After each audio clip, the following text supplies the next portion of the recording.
问要如何打赢职业踢拳选手，答案竟然藏在大妈喜欢跳的健身操里。就在不久前，冒牌货主动找上了浩斌，他竟然要花300万买下浩斌的格斗实况频道。暴怒的浩斌立刻朝着冒牌货打出勾拳，但冒牌货却率先一拳猛击在他身上，剧烈的疼痛令浩斌感觉自己像是被用锤子打到了。没有直播的冒牌货终于露出了真面目，连浩斌的小腿低踢对他都无效，他让浩斌赶紧老实迈出频道吧。浩斌还想使用抱腿摔反击，但他跟冒牌货的战力差距实在是太大了，格斗实况频道被蚕食掉只不过是时间问题。纯粹是冒牌货的老板不想浪费时间才花钱买，他让浩斌趁他们还愿意买的时候就乖乖卖吧。冒牌货从来不觉得浩斌很会打架，他搞不懂程泰勋跟黄万基为什么要放水，眼看浩斌始终说自己不卖，冒牌货的巴掌便疯狂抽打在他的脸上。浩斌逐渐感受到一种不一样的恐惧感，那是不能跟他们组织有任何瓜葛的恐惧感。能战胜这种恐惧的方法唯有尽全力逃跑。被打服的浩斌哆哆嗦嗦着答应卖出频道，冒牌货立刻让浩斌安上临时合约的手印，并留下100万定金。他从不担心浩斌会报警，因为懂得报警的人可不会变成边缘人。就这样，浩斌向恐惧低头，将频道卖了出去。姗姗来迟的黑手听到这个消息十分不解，他不明白浩斌为什么不像平常那样反击啊。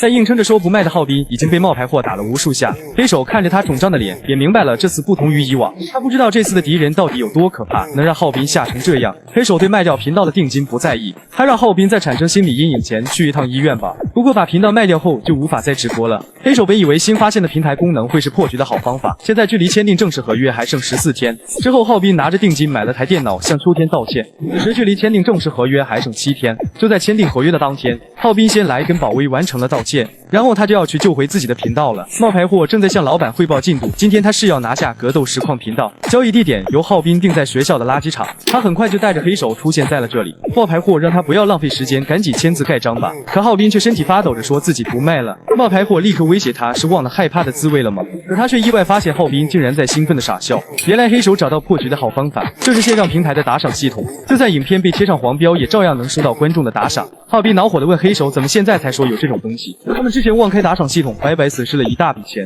浩斌受伤的心瞬间被金钱治愈了。打赏500的观众表示，浩斌跟格斗实况单挑他就打赏3000，看着源源不断的打赏，浩斌顿时像打了鸡血一样亢奋起来。随着黑手宣布直播开始，浩斌开始回忆鸡哥这次的训练方式，那就是跳大妈喜欢的健身操。冒牌货不明白浩斌这是在搞什么。就在这时，路过了几个不良少年，他们发现了垃圾场里有几个边缘人在直播。然而半个月前将浩斌暴揍一顿的冒牌货，现在却因为在直播就装疯卖傻，假装不会打架，其他人根本就不知道冒牌货的真面目。记忆产生阴影的浩斌已经害怕到脚都不听使唤了。就在黑手为此担心时，随着手机内发出一道提示音，浩斌立刻朝冒牌货打出小腿低踢。黑手顿时感到难以置信，因为浩斌竟然在那么远听见了观众打赏的声音，但冒牌货却背对着镜头挡下了攻击，并且嘴里还不忘说自己不喜欢打架。感觉被戏耍的浩斌想要再次打出勾拳，可黑手却突然发现观众的反应不对劲，他们受到冒牌货的欺骗，以为浩斌是故意打人。毕竟现在的情况看起来就是冒牌货在被欺负。黑手瞬间意识到他们中计了，这样下去浩斌就算打赢了也会被舆论谴责。黑手立刻告知了他现在的状况，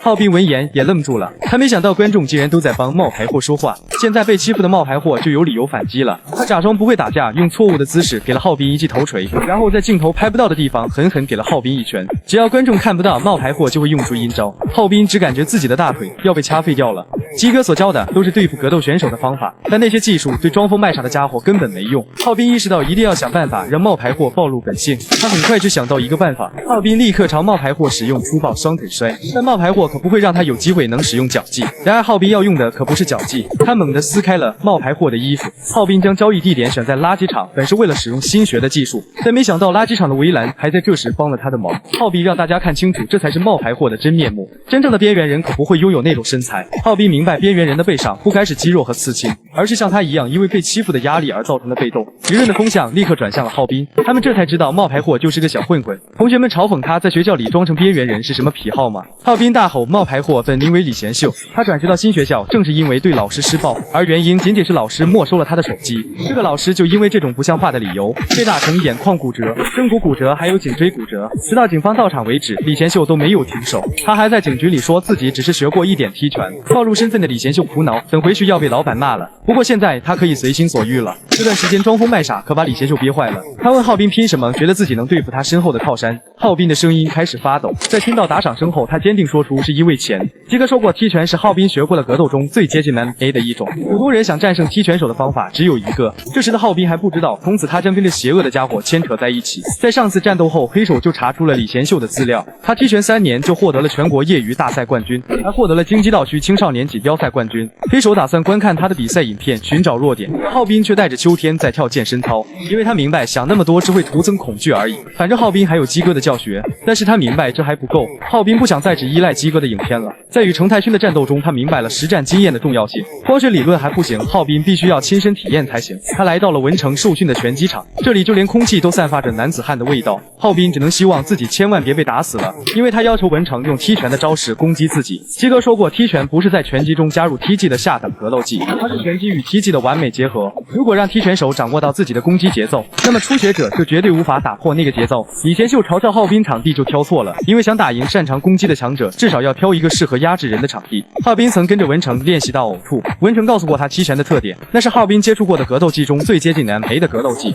至今使用的所有招数都对踢拳没用，不管是小腿低踢还是无痛挨揍法，都被李贤秀轻松破解。浩斌还想用出抱腿摔，可却被踢拳中的膝击破解了。但浩斌还掌握着后腿击，然而却依旧被李贤秀躲开了。他不屑到跆拳道那种烂运动还想跟我打。文成说过，面对踢拳时要重点注意踢，因为踢拳手若是想提升段位，就一定要把棒球棒踢断。浩斌只感觉自己的骨头好像快碎了，黑手焦急的让他用出跟文成学的那招啊。初学者打赢踢拳手的方法就是压下踢拳手袭来的拳头，再扣住他的腋下。但这一招浩斌从第一步就失败了，现在他只能用从鸡哥那学到的招式了。浩斌原本死都不想用这丢人的一招，现在格斗实况的直播间内有着3万观众，浩斌害羞的满脸通红。他一直以来都很信任鸡哥，这次也不例外。但浩斌不明白有氧体操要怎么战胜踢拳啊。不过走投无路的他只剩下这可以用了。浩斌搭配体操唱的歌，听得黑手尴尬的低下了头，就连李贤秀都被这应该是中年大妈唱的歌搞得摸不着头脑。对此鸡哥早就做出了解释，他也知道有氧体操并不是格斗技，但是他跟格斗技很像。鸡哥明白普通人根本没时间注意踢拳选手的踢技，所以只要专注练习有氧体操中的某个动作就好了。这只是在模仿泰拳的防守姿势，所以只能骗对手一次。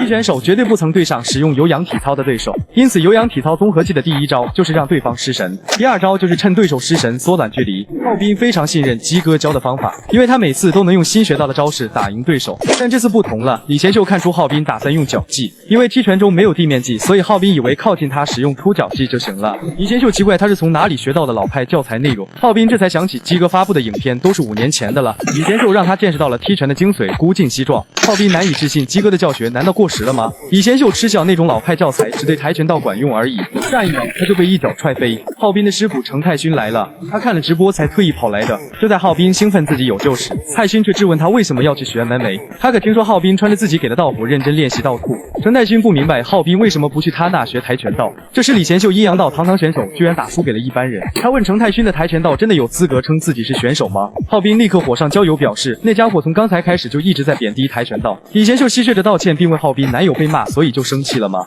程泰勋冷冷瞥了李贤秀一眼，然后问他有100人硬币吗？黑手急忙把浩斌扶了起来。接下来是跆拳道选手与踢拳选手之间的对决。李贤秀戏谑着问泰勋是骑着白马的跆拳道王子来拯救浩斌吗？难道你打输之后还签了卖身契吗？程泰勋冷笑着反问他是嫉妒了吗？他甚至轻视到把李贤秀的名字叫成了金鹤秀。在跟浩斌打的时候，泰勋并没有限制使用哪一只脚，却还是输了。但他认为对付李贤秀只需要左脚就够了。李贤秀嗤笑他还真爱说大话。可下一秒泰勋的脚就出现在他眼前。不过这一击却没有落下，因为泰勋不明白柳浩斌为什么要爬自己裤子。现在他可是在帮浩斌拍影片，标题就叫跆拳道完胜踢拳的方法。但浩斌认为这跟自己频道的宗旨不符。格斗实况是边缘人跟校霸的奋战并取得胜利的频道。闻言，泰勋无奈地叹了口气，观众们纷纷支持浩斌的想法。泰勋严肃问浩斌，这样挨揍下去，真的赢得了踢拳手吗？